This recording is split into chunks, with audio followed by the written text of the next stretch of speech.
हरियाणा की हर अपडेट के लिए बेल आइकन दबाएं और सब्सक्राइब करें STV हरियाणा न्यूज। वहीं बल्लभगढ़ में कल निकिता को न्याय दिलाने के लिए महापंचायत का आयोजन किया गया, लेकिन महापंचायत में हजारों की संख्या में सर्व समाज के लोगों ने हिस्सा लिया, जिसके बाद पंचायत खत्म होते ही भीड़ नेशनल हाईवे 19 पर पहुंच गई और नेशनल हाईवे नंबर 19 को जाम कर दिया गया।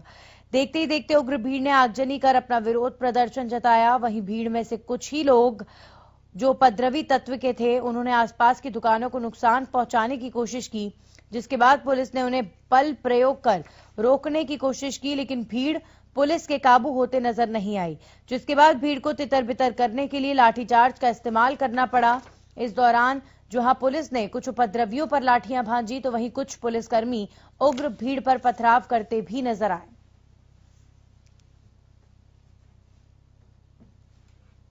एक महापंचायत का आयोजन दशहरा ग्राउंड में किया गया था। उसके बाद कुछ शरारती बच्चे गली में से भी और कुछ पंचायत में से आकर के रोड की तरफ आ गए और रोड पे जाकर के उन्होंने हाईवे को ब्लॉक करने का प्रयास किया। समय रहते पुलिस व्यवस्था पहले लगी हुई थी और उनको वहां से खदेड़ दिया गया। और इस खबर पर हमारे साथ जुड़ चुके हैं हमारे सहयोगी राजेंद्र धैया, सीधा उनका रुख करेंगे। राजेंद्र, अभी फिलहाल सबसे पहले बताएं कि फिलहाल क्या ताजा स्थिति बनी हुई है? नंदनी, बिल्कुल मैं आपको बता दूं, देर शाम तक पुलिस ने यहाँ पर फ्लैग मार्च किया ताकि किसी भी अनहोनी घटना से निपटा जा सके। और पुलिस कमिश्नर है, उन्होंने यहाँ पर सादी वर्दी में भी कुछ पुलिसकर्मी तैनात कर दिए हैं ताकि वो इन पर नजर रखें और किसी भी तरह की कोई घटना सामने न आए। इसके अलावा 30 युवाओं को हिरासत में लिया गया है, जिनसे पूछताछ की जा रही है कि किसके इशारे पर ये तोड़फोड़ की गई थी और जो रोड को रोकने का जो प्रयास किया गया था वो किसके इशारे पर हुआ था। और कहीं ना कहीं 500 लोगों के खिलाफ, अज्ञात लोगों के खिलाफ मामला पुलिस ने यहाँ पर दर्ज किया है। और जो पंचायत की गई थी उसकी कोई अनुमति भी प्रशासनिक तौर पर नहीं ली गई थी, जबकि 200 आदमी एकत्रित होने का जो अभी रूल है, उसके बाद वहां पर 500 से ज्यादा लोग वहां पर पहुंचे थे। तो कहीं ना कहीं पुलिस इस मामले को लेकर गंभीरता से जांच कर रही है और इसको लेकर तमाम जो पुलिसकर्मी वो तैनात यहाँ पर किए गए और माहौल अभी भी यहाँ पर तनाव का बना हुआ है। जी राजेंद्र, अगर बात की जाए प्रथम दृष्टया इस मामले की, तो पुलिस क्या कह रही है? आखिर यहाँ तो न्याय के लिए महापंचायत चल रही थी, फिर अचानक से ऐसा क्या हो गया कि जिसकी वजह से इस तरह की घटना उत्पन्न हुई, अफरा तफरी मच गई, इलाके में एक तरीके से कहा जाए सनसनी फैल गई? बिल्कुल नंदनी, मैं आपको बताना चाहूंगा कि जो विधायक हैं कांग्रेस के नीरज शर्मा, जब वो बोलना शुरू उन्होंने किया तो एक व्यक्ति ने अपने पैर से जूता उतारकर उन पर फेंकने की कोशिश की, लेकिन अन्य लोगों ने उसको रोक लिया और इसी बात को लेकर युवा वहां से हूटिंग करते हुए बाहर निकल गए और कहीं न कहीं जो कांग्रेसी विधायक हैं उनका विरोध यहां पर शुरू हुआ था, जिसके बाद ये पूरा उपद्रव यहां पर खड़ा हो गया और उसके बाद हाईवे तक को जाम करने के लिए युवा पहुंच गए। उसके बाद जो जहां वहां दुकानें जो बनी हुई थी उन पर भी पथराव किया गया, उनको तोड़ा गया एक आध दुकान को। तो कहीं न कहीं जब हूटिंग हुई और जो कांग्रेसी विधायक है उनका विरोध यहां पर नजर आया साफ तौर पर। जूता फेंकने की भी कोशिश एक युवक ने की, लेकिन उसको भीड़ ने रोक लिया था। जी नंदनी। चलिए, बहुत बहुत शुक्रिया राजेंद्र आपका जानकारी के लिए। तो कुछ इस तरीके से ये जो घटनाक्रम है शुरू हुआ, लेकिन इस घटनाक्रम ने जिस तरह की बाद में तस्वीर ली वो कहीं ना कहीं काफी ज्यादा गंभीर हो गई। अब खबरों में आगे बढ़ेंगे और बात करेंगे टोहाना की, जहां पर एक गांव में गांव वालों को जागरूक करने के लिए क्रिकेट का आयोजन कर किसानों को पराली न जलाने का संदेश दिया गया। इस दौरान आसपास के गांव से काफी संख्या में किसान और ग्राम सरपंच मौजूद रहे। टोहाना के एसडीएम नवीन कुमार ने बताया कि क्रिकेट मैच एसडीएम और प्रोग्रेसिव फार्मर के बीच में खेला गया। मैच का मकसद है किसानों के साथ दोस्ताना संबंध बनाते हुए उन्हें पराली प्रबंधन के लिए जागरूक करना। उन्होंने कहा कि इस मैच में आसपास के क्षेत्र के दर्जनों किसानों ने भागीदारी करते हुए प्रशासन की इस मुहिम में सहयोग देने की बात कही है।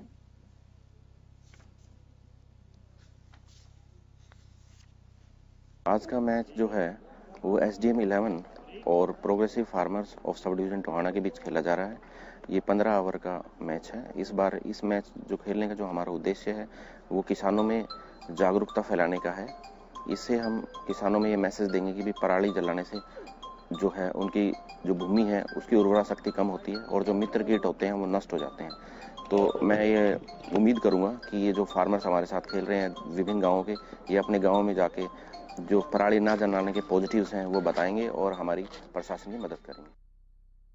SDM 11 आप में एक ये अद्भुत पहल प्रशासनिक अधिकारियों द्वारा की गई कि गांव वालों के साथ सामंजस्य बिठाने की कोशिश में एक क्रिकेट मैच का आयोजन किया गया, जिसमें प्रशासनिक अधिकारी और गांव वाले किसान एक साथ मिलकर क्रिकेट खेलते नजर आए। यहाँ ये संदेश देने की कोशिश की जा रही है कि किसी तरह किसान पराली जलाने से बचें और अपने जो जमीन की उर्वरक क्षमता है उसको खराब ना करें। ऐसे में ये संदेश किसानों को एक क्रिकेट मैच के जरिए दिया गया है टोहाना के इस गांव में, जहां पर प्रशासनिक अधिकारियों ने मिलकर ग्रामीणों के साथ किसानों के साथ क्रिकेट मैच खेला। गांव हैदर लवाला का ये नजारा है, जहां पर काफी संख्या में किसान पहुंचे और ग्राम सरपंच भी मौजूद रहे। टोहाना के एसडीएम नवीन कुमार के मुताबिक ये क्रिकेट मैच एसडीएम और प्रोग्रेसिव फार्मर्स के बीच खेला गया है। मैच का मकसद था किसानों के साथ दोस्ताना संबंध बनाते हुए उन्हें पराली प्रबंधन के लिए जागरूक करना।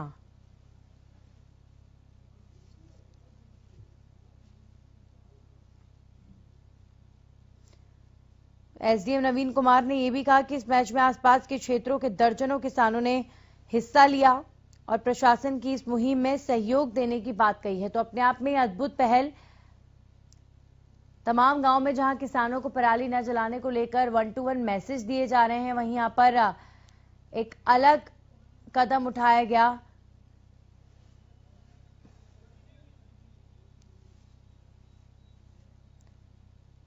एसडीएम ने पराली न जलाने को लेकर एक क्रिकेट मैच के जरिए संदेश दिया है किसानों को। ये मैच प्रशासनिक अधिकारियों और किसानों के बीच खेला गया। टोहाना के गांव हैदर लवाला में ये कोशिश प्रशासनिक अधिकारियों की नजर आई, गांव वालों के साथ सामंजस्य बिठाने के लिए, उनको पराली जलाने को लेकर जागरूक करने के लिए।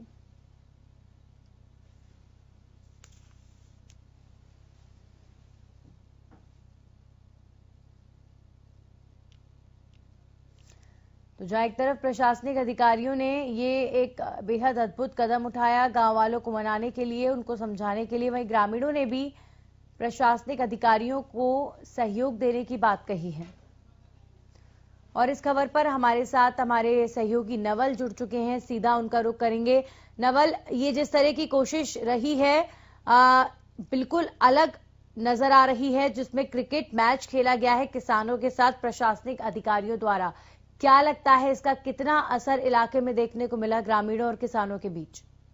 जी बिल्कुल, ये टोहाना क्षेत्र में जो है क्रिकेट मैच जो है प्रशासन के द्वारा खेला जा रहा है किसानों के साथ, और इसके जो है रिजल्ट भी वो सामने आ रहे हैं, क्योंकि पिछली बार भी एक मैच इसी तरह से खेला गया था और अब की बार फिर एक मैच खेला गया है। जो पिछली बार का मैच था उससे जो है पॉजिटिव रिजल्ट सामने आए थे, तभी प्रशासन ने सोचा कि हमें किसानों के साथ मिलकर एक मैच खेलना चाहिए। और टोहाना का जो गाँव हैदरवाला है, हैदरवाला गाँव में ग्राम सरपंच थे, किसान थे, इन सबके साथ मिलकर ये मैच खेला गया था, जिसमें भारी संख्या में ग्राम सरपंच भी इकट्ठे हुए और किसान भी इकट्ठे हुए। ये एक दोस्ताना क्रिकेट मैच था, जिसके जरिए ये संदेश पूरे इलाके में एकदम तेजी से फैला है कि प्रशासन भी ये चाहता है कि किसानों की मदद की जाए और किसानों को भी प्रशासन की मदद करते हुए पराली में आग नहीं लगानी चाहिए और पराली प्रबंधन के प्रबंध करने चाहिए। और यहाँ कम से कम एक प्लेटफॉर्म भी बना किसानों के बीच में, प्रशासन के बीच में और ग्राम सचिवों के बीच में, जिसमें सब में बैठकर ये बातचीत हुई कि वो एक सहजता से आपस में बातचीत कर सकते थे और किसी को कोई तकलीफ है वो तो सीधे सीधे प्रशासन को बता भी सकते थे।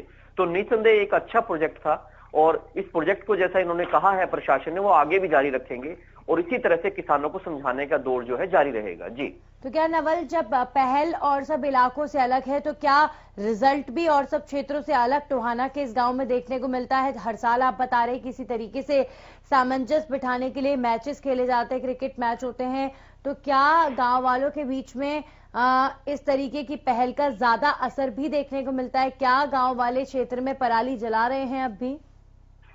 जी, अगर इसकी बातचीत की जाए, हमने पहले भी आपको रिपोर्ट्स दिखाई है कि टोहाना क्षेत्र में जो पिछली बार की तुलना में अब की बार की तुलना अगर की जाए दोनों की, तो पराली जलाने के मामले पहले से कम आ रहे हैं। हालांकि पराली जलाने की घटनाएं हो रही हैं और प्रशासन के द्वारा एफआईआर भी उन किसानों पर लॉन्च करवाई जा रही हैं जो कि इस बात को नहीं मान रहे। मगर अगर तुलनात्मक अध्ययन किया जाए पिछले वर्ष का इस वर्ष की तुलना में, तो एक रिजल्ट तो जो है सामने आ रहा है कि कुछ जागरूकता बढ़ी है, किसान भी इस बात को समझ रहे हैं और प्रशासन ने भी पहले से ही लगभग 1 महीना पहले से इस तरह के प्रयास शुरू कर दिए थे। और अब की बार प्रशासन ने जो नए तरीके अपनाए हैं, इससे जो है समझने और समझाने में आसानी भी हो रही है। पर इसका रिजल्ट अगले साल और भी बेहतर देखने को मिलेगा, ऐसा प्रशासन समझता है। जी चलिए, बहुत बहुत शुक्रिया आपका जानकारी के लिए नवल। तो नवल ने जैसा कि बताया कि क्रिकेट मैच के जरिए यहां पर कोशिश की गई है गांव वालों को मोटिवेट करने की और उनके सहयोग को लेने की, यहां पर पराली जलाने को लेकर अवेयरनेस फैलाई गई। इसी के साथ खबरों में आगे बढ़ते हुए अब बात करेंगे एक ऐसी घटना की जिसने सबको दहला दिया। उसके नजारे ने फतेहाबाद के भूना इलाके की ये तस्वीर है, जहां पर पराली से भरे ट्रैक्टर ट्रॉली में अचानक से आग लगी और आग लगने के कारण पराली से भरी ट्रॉली धू धू कर जलती दिखाई दी। वहीं ट्रॉली में आग लगने की सूचना मिलने के बाद मौके पर पहुंची फायर ब्रिगेड की टीम ने आग पर काबू पा लिया। गनीमत रही कि हादसे में ट्रैक्टर का ड्राइवर बाल बाल बच गया। हालांकि ट्रैक्टर ट्रॉली में आग लगने के कारणों का खुलासा नहीं हो पाया है। वक्त है कोरोना अपडेट का। आइए आपको बताते हैं पिछले 24 घंटे में क्या रहे कोरोना के हालात प्रदेश में। पिछले 24 घंटे में 1670 नए मरीजों की पुष्टि हुई है, जिसमें गुरुग्राम में सबसे ज्यादा डराने वाले आंकड़े 529 लोग कोरोना पॉजिटिव पाए गए हैं। फरीदाबाद में 296 नए केसेस, हिसार में 192, सोनीपत में 88 नए मामलों की पुष्टि, फतेहाबाद में 60 और सिरसा में 59 नए मामले सामने आए। प्रदेश में 24 घंटे में 6 मरीजों की मौत हो चुकी है। अब तक कुल 1795 कोरोना मरीजों की मौत प्रदेश के अंदर हो चुकी है। हरियाणा में कुल 1,68,880 केसेस हैं। एक दिन में 1221 मरीजों ने कोरोना को मात दी है और कुल 1,54,000 से ज्यादा मरीज ठीक हो चुके हैं।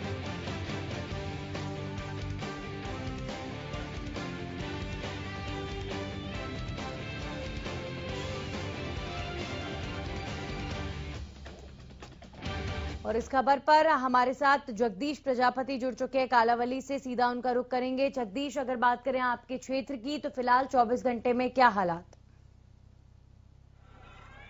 सोनिया, अगर प्रदेश की बात की जाए तो प्रदेश के आंकड़ों को देखकर कालावली में 24 घंटे के जो आंकड़े हैं उसको लेकर राहत है कि 24 घंटे में कालावली में एक भी पॉजिटिव केस नहीं आया है। भले ही कालावली क्षेत्र की बात करें उसके लिए राहत की खबर हो सोनिया, लेकिन लोगों को सचेत रहने की जरूरत है। जो मास्क का प्रयोग है वो करके रखना चाहिए और सैनिटाइज का प्रयोग है जो करते रहना चाहिए। अगर कालावली की बात करें सोनिया तो देखा जा रहा है कि सार्वजनिक स्थानों पर लोग हैं जो बिना मास्क के, सैनिटाइज के और सोशल डिस्टेंस का है जो प्रयोग नहीं कर रहे हैं। कालावली अगर बात की जाए कालावली की तो कालावली में जो टेस्टिंग की जा रही है वह बिल्कुल धीमी गति से चल रही है सोनिया। कहीं ना कहीं जाहिर सी बात है कि टेस्टिंग कम होगी तो जो है टेस्टिंग कम होगी तो रिपोर्ट भी है जो कम आंकड़े जो सामने आएंगे। कहीं देखने वाली बात यह है कि सोनिया, अगर कालावली स्वास्थ्य विभाग और पुलिस की टीम अगर जांच के लिए जाती है तो लोग हैं जो अपने दुकानों को शटर गिराकर निकल लेते हैं। सोनिया, स्वास्थ्य विभाग को दिक्कत जो आ रही है। जी नंदनी। जी बिल्कुल जगदीश, बिल्कुल ठीक कहा आपने कि अब जिस हिसाब से सैंपलिंग हो रही है उसका बेशक ध्यान रखा जाना चाहिए कि ज्यादा से ज्यादा टेस्टिंग हो ताकि क्षेत्र को उतना ज्यादा कोरोना फ्री बनाने में हमें सफलता मिले। बहुत बहुत शुक्रिया जगदीश आपका जानकारी के लिए। तो ये थी कालावली की स्थिति जहां पर आपने देखा, जगदीश ने बताया कि अभी कुछ भी नहीं कहा जा सकता है।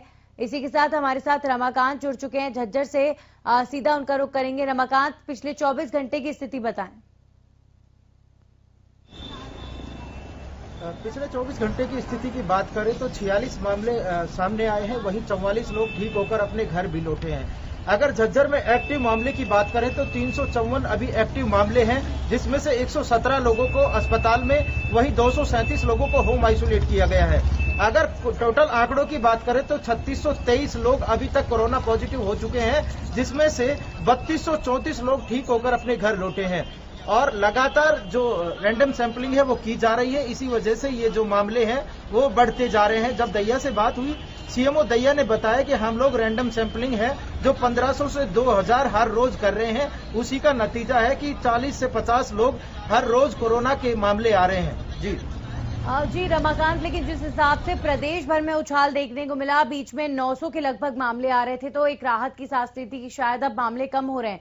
लेकिन कुछ दिनों से जिस तरीके से मामलों में बढ़ोतरी हुई है और संक्रमण बढ़ा है क्षेत्रों में, फिर चाहे गुरुग्राम की बात करें चाहे फरीदाबाद की बात करें, तो अभी फिलहाल कुछ भी नहीं कहा जा सकता। लोग अगर ये सोच रहे हैं कि कुछ आंकड़ों में कमी आई थी तो ये राहत की बात थी, लेकिन ये कहीं ना कहीं अब एक बड़ा सिग्नल है ये बताने के लिए कि जहां मामले अगर कम होते हैं, अगर लापरवाही बढ़ती है, तो ये मामले जल्दी से एकदम से उछाल भी ले लेते हैं। बिल्कुल, ये लोगों की मानसिकता ही है कि जहां 2 दिन कहीं ना कहीं कोरोना के मामले खत्म होते हैं, लोग बिना मास्क सोशल डिस्टेंसिंग का ध्यान रखते हुए और वो घरों से बाहर निकल आते हैं। वो कहीं ना कहीं प्रशासन की भी और गलती है, जो सख्ताई पहले होनी चाहिए थी, अब वो पूरी तरह से ढील कर चुके हैं। मैं आपको बार बार हम बता चुके हैं कि जो दुकानदार हो, सब्जी मंडी विक्रेता हो, वो पूरी तरह से बिना मास्क हो, बिना सोशल डिस्टेंसिंग, बिना हैंड सैनिटाइजर आपको देखे जा सकते हैं। जी बहुत बहुत शुक्रिया रमाकांत आपका हमारे साथ जुड़ने के लिए। तो ये थी झज्जर की स्थिति, रमाकांत हमारे साथ जुड़े। और अब अनूप कुंडू जुड़ चुके हैं हिसार से, सीधा उनका रुख करेंगे। अनूप, अगर बात करें हिसार की, पिछले 24 घंटे में क्या स्थिति हिसार में? नंदिनी जी, हिसार में पिछले 24 घंटे की बात करें या पिछले 48 घंटे की बात करें, लगातार कोरोना का बम फूटता हुआ नजर आ रहा है। अगर हम पिछले 24 घंटे की बात करें तो 192 नए मामले सामने आए हैं और 135 मौतें अब तक हिसार में हो चुकी है। रिकवरी रेट की अगर हम बात करें तो वो भी 2% कम हो चुका है और फिलहाल 1400 ऐसे मामले हैं जो हिसार जिले में एक्टिव है। जी नंदिनी। जी बिल्कुल, और जिस तरह की स्थिति हर दिन के साथ खराब और ज्यादा हो रही है अनूप, इस बात से अंदाजा लगाया जा सकता है कि जब मामले थोड़े कम हुए प्रदेश के अंदर, अभी कुछ दिन पहले 900 के लगभग मामले आ गए थे, तो उसके बाद संक्रमण एकदम से बढ़ा। यानी मामले जब थोड़े कम होते हैं तो कहा जा सकता है कि लोगों की लापरवाही उतनी ही ज्यादा बढ़ जाती है और संक्रमण फैला उसकी वजह से। बिल्कुल नंदिनी जी, लोगों की लापरवाही और प्रशासन की ढील रवैया तो सामने आ ही रहा है। इसके साथ कुछ अगर जानकारों की भी माने तो उनका भी कहना है कि जैसे जैसे अब सर्दी का मौसम बढ़ेगा तो इसमें कोरोना कहीं न कहीं ज्यादा इफेक्ट डालता है, तो लोगों को ज्यादा प्रभावित करता है। इसलिए लोगों को और ज्यादा एहतियात बरतने की जरूरत है फिलहाल, क्योंकि जिस प्रकार से कोरोना के मामले बढ़ रहे हैं और आगे जैसे ठंड का मौसम शुरू हो रहा है, तो उसमें लोगों को जरूरी है कि वो मास्क लगा करके चलें, सैनिटाइजर का प्रयोग करें और अपना बचाव रखें। लोगों के लिए खास करके नंदिनी जी सोशल डिस्टेंसिंग का पालन जो पहले किया जाता था बिल्कुल नहीं। हालांकि अनलॉक चला हुआ है, अनलॉक 5 की प्रक्रिया चली है, लेकिन उसके बावजूद भी कहीं न कहीं अपने बचाव के लिए लोगों को जरूरी कदम उठाने पड़ेंगे। जी चलिए, बहुत बहुत शुक्रिया अनूप आपका जानकारी के लिए। तो ये थी हिसार की स्थिति, सिलसिलेवार तरीके से आपको तमाम जिलों की स्थिति बताई, जो लगातार यही बता रही है कि मामलों में थोड़ी बहुत कमी का मतलब बिल्कुल नहीं है कि स्थिति में सुधार हुआ है, क्योंकि जैसे कमी आती है लोगों की लापरवाही बढ़ती है और संक्रमण भी ज्यादा फैल जाता है।